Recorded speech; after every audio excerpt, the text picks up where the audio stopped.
I'm Julian Assange, Roger, I'll get you in the safe. editor of WikiLeaks. We've exposed the world's secrets, These documents belong to the United States government. been attacked by the powerful, The United States strongly condemns. Hey, quit asking questions. He broke the law. Illegally shoot the son of a. For 500 days now, I've been detained without charge, but that hasn't stopped us.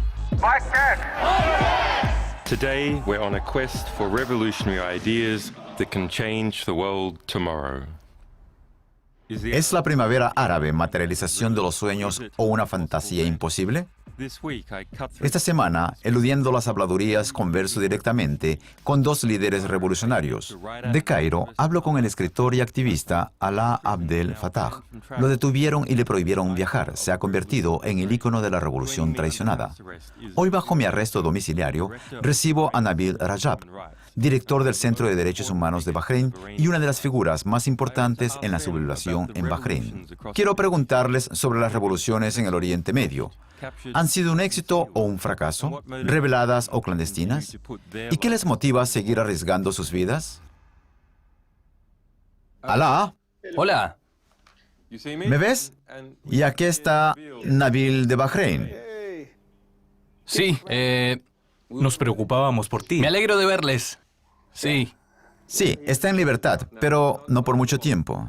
Ninguno de nosotros ha estado en libertad demasiado tiempo, ¿eh? Quizás no. Pues, ¿qué pasó en las últimas semanas? Cuando te llamamos y te invitamos acá, Quiero decir, la última vez... estabas en la cárcel. Bueno, quiero decir, sí.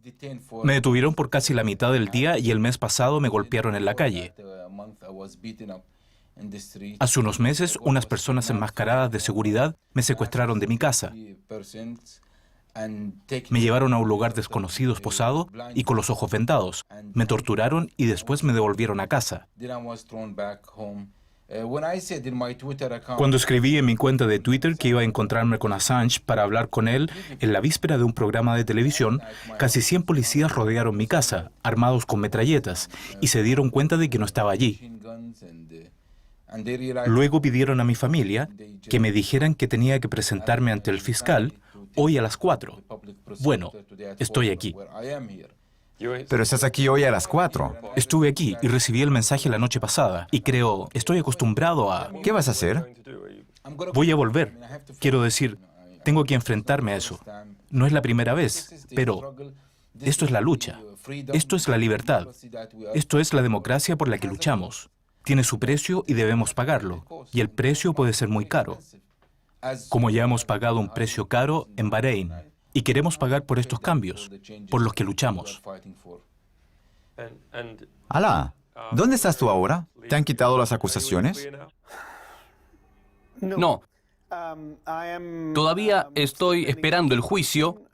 El caso está bajo investigación. Me prohibieron viajar y me acusan de asesinatos, daño a la propiedad pública, principalmente a vehículos blindados de combate, de haber robado armas militares, de incitar a una asociación ilícita con propósitos de terrorismo. Así que me acusan de haber golpeado a un par de pelotones, robado sus armas y asesinado a uno de ellos, un soldado. Te acusan de haber sido un niño muy travieso, ¿eh? Sí, y además un Superman. Puedo hacer cosas inverosímiles. Hacer frente a vehículos blindados solo, por mi propia cuenta, etc. Y tengo testigos. Los testigos de la acusación han declarado que estuve en 2 lugares diferentes al mismo tiempo, pero todavía me están investigando. Así que obviamente soy capaz de mucho más. Tengo muchos superpoderes, lo que es bastante asombroso. Tengo una buena reputación en la ciudad y en la prisión. ¿Sabes? Cuando la gente va a prisión por haber robado autos, pero a mí me acusan de haber robado tanques. ¿Qué opinas? ¿Cómo resultará? No sé si están particularmente interesados en mí o simplemente en la idea de utilizar los juzgados como una herramienta contra los activistas, una herramienta legal. Porque no es suficiente poder golpearlos, no es bastante poder matar a la gente. De hecho, hasta cuando cometen asesinatos selectivos, creemos que son asesinatos selectivos. Los cometen contra personas sumamente importantes pero poco conocidas, así que tienen problemas con nosotros, con el dilema de los activistas famosos, qué hacer con ellos, y creo que tratan de construir cierta legitimidad para usar los juzgados contra nosotros y siguen fracasando, pero están perdiendo el tiempo. Por eso mi caso sigue bajo investigación y por eso sigo siendo acusado. Tal vez finalmente conseguirán arruinar mi imagen. Están trabajando en eso. Por ejemplo, me imputan estar a favor de los homosexuales, lo que también me gana buena reputación en la ciudad. ¿Cuál es la situación actual en Bahrein? Puedo decir que hay 3 situaciones diferentes. En Túnez, la revolución ha terminado. El derrocamiento del régimen ha concluido. El sistema es completamente nuevo. Hombre, no. No está terminado en Túnez, en absoluto. Después va a Egipto, que tiene una revolución a medio camino, no terminada todavía. El ejército y el sistema y el régimen siguen existiendo. Y después tenemos la revolución de Bahrein, que sigue existiendo y funcionando, y todavía no ha alcanzado nada. Pero la revolución aún está en proceso. Después de un año, todavía continúa. Muchas personas han muerto en términos porcentuales, mucho más que en Túnez y Egipto. Desgraciadamente, estamos en una región gobernada por familias, dictadores desde hace cientos de años, pero su poder radica en la riqueza, en el apoyo estadounidense, de los ejércitos que tienen y no en la legitimidad de la gente. No hay ninguna legitimidad democrática, pero esto es la realidad, que ellos están en el poder y no podemos cambiarlos, porque nadie quiere hablar de ellos. Alá, cuéntanos, ¿cómo está la situación en Egipto? Pues la cosa de los 18 días fue muy sorprendente. El que Mubarak se fuese tan rápido, el precio fue alto, pero pensábamos que iba a ser mucho más alto. Lo que pasa en Egipto ahora es que lo que esperábamos que sucediera, quiero decir que todos pensábamos que la revolución iba a durar un año o aún más. Pues este año pasó sin Mubarak, pero en realidad con los militares. En un primer momento, la gente pensaba que los militares decidirían conservar su unidad y estatuto y no comprometerse defendiendo el régimen. Pero en realidad los militares son el núcleo del régimen, así que la revolución ahora es la revolución contra el gobierno de los militares. Los grupos revolucionarios en Bahrein y la gente que apoyó estas protestas en Bahrein, ¿están desilusionados? ¿Tienen mucho miedo de actuar? ¿Se sienten fracasados? ¿No están entusiasmados? ¿Quién impulsa el proceso? Todavía hay mucha gente. A mí no me sorprendería, o no debe sorprenderte al ver la mitad de la población de Bahrein saliendo a las calles a protestar. Sigue pasando. Esto no ha sucedido en ninguna de las revoluciones. Ninguna de las revoluciones de los últimos 50 años ha visto el 50% de la población en las calles protestando. Pero los puedes ver en Bahrein. Desgraciadamente, debido a los estándares dobles de muchos países y debido a la doble moral de muchas cadenas estatales, como Al Jazeera, Al Arabiya o cadenas europeas, no lo muestran, pero es la realidad. ¿Por qué Al Jazeera no muestra? Al Jazeera era positiva en Egipto, era positiva en Túnez. De hecho, Al Jazeera se convirtió en el signo emblemático de cualquier revolución en el mundo árabe, si es una revolución fidedigna o no. Si Al Jazeera cubre una revolución, es fidedigna. Pero en lo que se refiere a Bahrein, Al Jazeera se mantenía callada. Estoy hablando de Al Jazeera árabe, no de la inglesa. La inglesa es completamente diferente. Sí, la cadena inglesa estaba bien, ¿no? Hasta cierto punto, estaban bien. La árabe mantenía un silencio total. De hecho, en muchos ámbitos han tomado el partido del gobierno. ¿Por qué? ¿Por qué? Porque todos son de la misma familia regente y de la misma región. La democracia en Bahrein va a afectar a Qatar, va a afectar a Arabia Saudita, que posee la cadena televisiva Al Arabiya. ¿Y por qué los sauditas mandaron tropas a Bahrein? Por lo sucedido, esto es algo que todo el mundo debe hablar y condenar. Pero hemos visto la invasión de los sauditas en mi país en un silencio total. Ahora los mismos gobiernos mandan tropas a Libia a luchar contra el régimen. Y ahora están en contra de Assad de Siria, algo que tal vez deben hacer. Pero en la situación de Bahrein hubo silencio completo de los sauditas y las tropas. ¿Tenían miedo de que los activistas chiitas se mudaran a Arabia Saudita? No, porque los sauditas tienen mucha influencia en Estados Unidos, en Europa. Para los intereses de Estados Unidos, para los intereses de muchos países, para la venta de armas, para el flujo del petróleo, para los intereses mutuos que muchos países consideran más importantes que los derechos humanos en Bahrein. Por ejemplo, Estados Unidos pidió que los rusos no vendieran armas a Siria. Sin embargo, Estados Unidos vende armas a Bahrein. Ayer oí una declaración de un representante estadounidense del Consejo de Derechos Humanos que decía: no vamos a hablar sobre Bahrein en esta reunión, porque Bahrein está mejorando por sí mismo. Mientras estoy aquí hablando contigo, hace unas horas un hombre murió a causa del gas lacrimógeno. La gente muere cada día. ¿Está Irán avivando las fuerzas revolucionarias? Esto es lo que dice el gobierno. Esto es lo que los estadounidenses tratan de inculcar, pero no tiene nada que ver con la revolución. Leí un mensaje mientras sucedían esas protestas en Bahrein hace unos 8 meses, y este mensaje estadounidense que publicamos decía que oficiales del gobierno de Bahrein llegaron a la embajada estadounidense y dijeron: mira, Irán está detrás de las exigencias de los derechos humanos en Bahrein. Está mandando dinero y armamento a la oposición bahreiní. Y el embajador de Estados Unidos, en su carta a Washington, dijo que no había evidencia de que sea verdad, pero lo siguen afirmando. Lo siguen afirmando, aunque nunca hubo ninguna evidencia de eso. Sí, igual que por lo menos un mensaje que era sobre mí, que uno de los agentes del gobierno va a la embajada de Estados Unidos y dijo que Nabil Rajab recibe fondos del gobierno iraní. Y los estadounidenses dicen al Departamento de Estado que no es verdad, que no tienen nada para comprobarlo, pero... ¿Crees que este temor acerca de Irán es la principal razón por la que Occidente no apoya?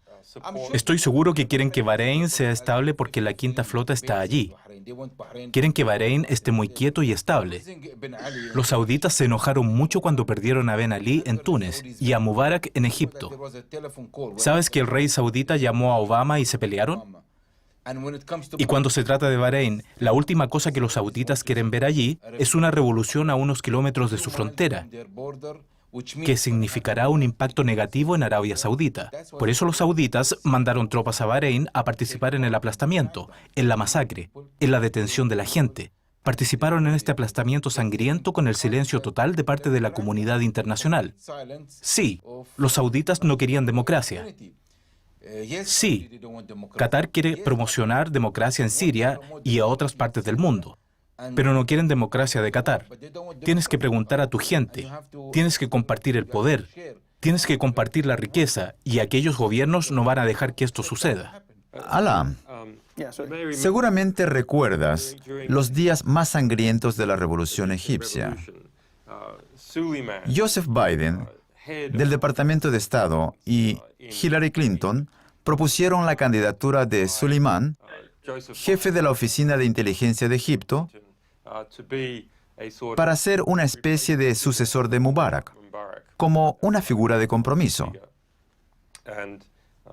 Nosotros revelamos mucha información sobre él, su postura acerca de Israel, su relación con Estados Unidos y que él era una especie de torturador en jefe. Entonces, justo después de eso se vio que Suleiman no iba a tener éxito. Y Hillary Clinton empezó a elogiar la revolución egipcia y a decir que las revoluciones en Egipto y en Túnez ocurrieron gracias a dos grandes empresas estadounidenses, Twitter y Facebook. Seguro que lo has oído muchas veces. Tienes que entender que en las revoluciones existe una batalla narrativa. Las revoluciones representan ideas mucho más que cadáveres en las calles, balas, etc. Y el aspecto crucial de esta batalla narrativa es tratar de reducir la revolución al nivel de los jóvenes del Facebook. Esto no significa que estos jóvenes no hayan desempeñado un importante papel en la revolución. Sí, lo hicieron, pero si destacas solo una parte de la revolución y afirmas que esta es la verdadera y que lo demás no existe, Y después, con el fin de aislar las fuerzas revolucionarias, juegas con todo, juegas con la clase, con la cantidad de gente que quería usar la violencia para defenderse. Así que esos jóvenes de clase media acomodados con educación superior y bien relacionados a Internet jugaron un papel importante en la revolución. Y por razones muy tácticas, fueron símbolos de las revoluciones, porque se necesitaba que todo el mundo amara la revolución egipcia. También había esa fiesta al estilo Woodstock, sin sexo ni drogas, pero maravillosa e inspiradora, a la vez muy real. Así era la fiesta en Tahrir. Pero si cuentas la historia, es justo en esta plaza. Cuentas una historia acerca de esos jóvenes guapos, con educación, conectados a Internet, congregados en la Plaza Tahrir. Y así ignoras a los trabajadores, las batallas en las calles, ignoras cuánta violencia ha habido. No nos ateníamos a un guión que escribió la gente que no tenía nada que ver con la revolución. Así que Hillary no solo trataba de apalancar empresas estadounidenses, intentaba propulsar una narrativa diseñada para detener la revolución y asegurarse que no vaya más allá de Mubarak. Alaa, una vez escribiste, la plaza es una leyenda que dejará de existir si las familias de los mártires dejan de creer en ella. Nuestro sueño es una alternativa al régimen. Si lo abandonamos por unos debates realistas, racionales y comprometidos, desaparecerá. No hagan caso a los expertos y escuchen a los poetas, porque estamos en una revolución.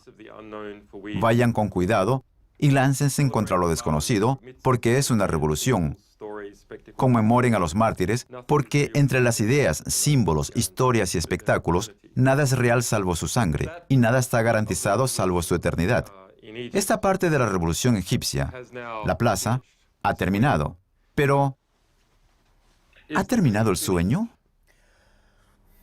No se puede definir lo que es un sueño, pero seguro que no es la aburrida democracia representativa de Occidente, donde una nación se involucra en una guerra, como el Reino Unido hizo sin el consentimiento de su pueblo,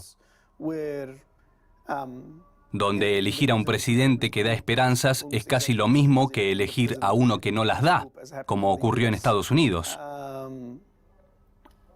Sabes, el sueño es lo que te hace trabajar de más. Julian, es una democracia que no da lugar a movimientos como Ocupa Wall Street o Ocupa Londres y a protestas como en Grecia y etcétera. Pero es mucho más fuerte y sigue vivo, pero no ha sido definido. No tenemos una teoría aún. Así que el sueño lo ves en esos momentos cuando te pones poético, como yo traté de ser en ese artículo. El sueño lo ves en los grafitis y por eso ha sido tan ligado a los mártires. Quiero decir, no los tratamos como a personas que han muerto, son inmortales. Y no es su sacrificio, sino que es cómo vemos su sacrificio y cómo hacemos vivir su memoria. Entonces rozamos el concepto de sueño, pero no puedo decir exactamente lo que es. En las batallas casi puedo tocarlo. Cuando luchamos contra la policía, siempre hay momentos de alto al fuego que no duran mucho, cuando la policía recarga las armas y deja de disparar, y nosotros dejamos de hacerlo también automáticamente. En esos momentos ves que la gente se sienta en círculos y hay hogueras por todas partes porque, bueno, se usan cócteles Molotov o algo parecido. Entonces esas hogueras se convierten en hogueras amistosas, con la gente sentada alrededor. Y toman té, de repente los vendedores de la calle aparecen como de la nada, y la gente está sentada tomando té y cantando, etc. Es un estado posmoderno al que intentamos llegar, y no sabemos lo que es exactamente. Pero estamos teniendo una revolución y no simplemente reformas ordinarias. Por eso no importa lo que quiera el gobierno estadounidense y lo que haga Al Jazeera, porque se trata de algo mucho más profundo. No sé si ganaremos esta vez, no sé si ganaremos alguna vez en esta vida, pero Basta con que casi cada semana yo tenga la sensación de poder rozar ese sueño. Nabil, Creo que a finales de 2012 con Bouazizi empezó un tsunami y creo que va a cambiar toda la región. Puede que en unos años toda la región sea diferente. Tenemos gobiernos locales inteligentes que se van a reformar a sí mismos muy rápidamente. Hay otros gobiernos que resisten el cambio y este tsunami los moverá de sus sitios. Los gobiernos en Estados Unidos y Europa, quienes habían construido las relaciones e intereses estratégicos comunes con los dictadores, creo que van a perder mucho. Los gobiernos, lo suficientemente listos como para construir relaciones con el pueblo en vez de dictadores, van a ganar. Cambios. Soy muy optimista. Creo que en nuestra región se producirán cambios positivos. en estos momentos, si estás en prisión o si estás secuestrado y te pegan, cuando estás totalmente aislado, cuando no tienes control del espacio físico, cuando no controlas tu cuerpo, cuando alguna otra persona lo controla y no estás en libertad en el sentido más fundamental de la palabra, ¿en qué piensas? ¿Cómo controlas tus sentimientos? ¿Cómo te ves a ti mismo en ese momento? Creo que si tienes una meta, si crees que tu objetivo es justo, si luchas, superarás esas dificultades. Sabes que estás luchando por el cambio. Es algo que ha estado ahí durante cientos de años y es difícil de cambiar. Así que para lograrlo, tienes que estar dispuesto a pagar un precio que incluso puede ser tu propia vida. Y estoy seguro de que esas personas que dirigen los movimientos en el mundo árabe son personas que desean conseguir esos cambios. Es la segunda vez que estoy detenido. En mi última batalla me enfrenté a un fiscal militar y me negué a reconocer la legitimidad del sistema judicial militar. Logramos la gran victoria y me enviaron al juez de la primera instancia, quien me mantuvo detenido. Y llegó un momento en que yo me sentía tan mal, casi me desmayaba. Quería salir y asistir al nacimiento de mi primer hijo, y no pude hacerlo. Me desmayé. Mi hijo nació y 3 horas después mi familia logró enviarme fotos de él. Pero no importó. En ese momento no importó. Así que siempre ha sido una experiencia de estar rodeado de amor a un nivel muy personal, pero también de solidaridad. Tengo la suerte y el privilegio de que cuando me encarcelan, en el mundo hay solidaridad masiva que siempre tiene un carácter muy personal. ¿Sabías cómo te apoyaba la gente mientras estabas adentro? Sí, sobre todo gracias a las visitas de los familiares, así que no es un aislamiento que no pudiese superar. Incluso podría estar en la misma celda con criminales peligrosos. Pero si me privasen de las visitas, no sé cómo lo aguantaría. No se lo cuentes a ellos.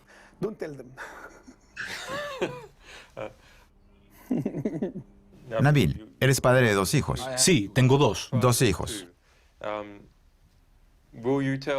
¿Les dirías a tus hijos ser como tú, activistas, y exponerse a ser secuestrados, encarcelados y golpeados? No lo sé, tengo que decir. Eso ocurrirá por sí solo. ¿Aprenderán tu ejemplo? Sí. Mi hijo y mi hija ahora encabezan estas protestas. Los recogí de la escuela porque estaban agobiados. De la misma escuela donde estudian los hijos de los miembros de las familias gobernantes. Y pagan un precio alto. Quizás más alto que yo. Porque estoy luchando y estoy preparado para la reacción. Pero ellos empezaron a crecer mirando la reacción por una razón que no conocían. Su casa ha sido asaltada de medianoche Han visto cómo sacaron a su padre de la cama y lo golpearon ante sus ojos. Han utilizado gas lacrimógeno en su casa más de 20 veces durante el último año. Han visto cosas que niños normales nunca han visto en sus vidas, pero han aprendido mucho. Son más maduros para la edad que tienen. Cuando ellos... ¿Cuántos años tienen? Mi hija tiene 9 años y mi hijo acaba de cumplir 14. Solía participar conmigo en todas las protestas desde que tenía 5 años. Y a mi hija nunca le ha gustado la política ni los derechos humanos. Pero desde que me secuestraron y me dieron una paliza enfrente de ella, se convirtió en una niña radical y activista. Y mi mujer también. Creo que todos en la familia somos activistas. Somos más de 1000 personas. ¿Todo el clan? Sí, la familia. Quiero decir, creo que ahora muchos de ellos son activistas. La revolución ha hecho activistas por toda la nación. Imagínate al gobierno de Bahrein deteniendo a periodistas, a organizaciones de derechos humanos para que no entren en el país. Pero la mayoría de la gente, los jóvenes, se hacen periodistas, activistas por los derechos humanos, usuarios de blogs en Internet. Ahora hay oportunidades en el mercado. Pues gracias a Dios y al gobierno de Bahrein, se creó un movimiento tan joven. Creo que nos vamos a beneficiar de él. Y todo el mundo árabe se va a beneficiar de sus revoluciones. Alá, tu hijo se criará en un nuevo Egipto. Tenía la misma idea de que ahora tengo que educar a mi hijo para que odie el fútbol, para que no le maten. Y después me acordé y le puse el nombre en honor a Khalid Said, víctima de las torturas de la policía. Era joven y murió en Alejandría 2 años antes de la revolución y no hizo nada. No hay manera de proteger a mi hijo. ¿Sabes? No tiene sentido criarlo y evitar que sea un activista o defensor del régimen o algo así. Eso no importa. Cuando hay represión, el carácter de la violencia es tan aleatorio que te va a afectar de todas formas.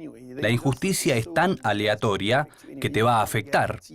No les puedes garantizar una buena vida a tus hijos hasta que se la garantices a cualquier otro niño. No está en mis manos. No puedo hacer nada.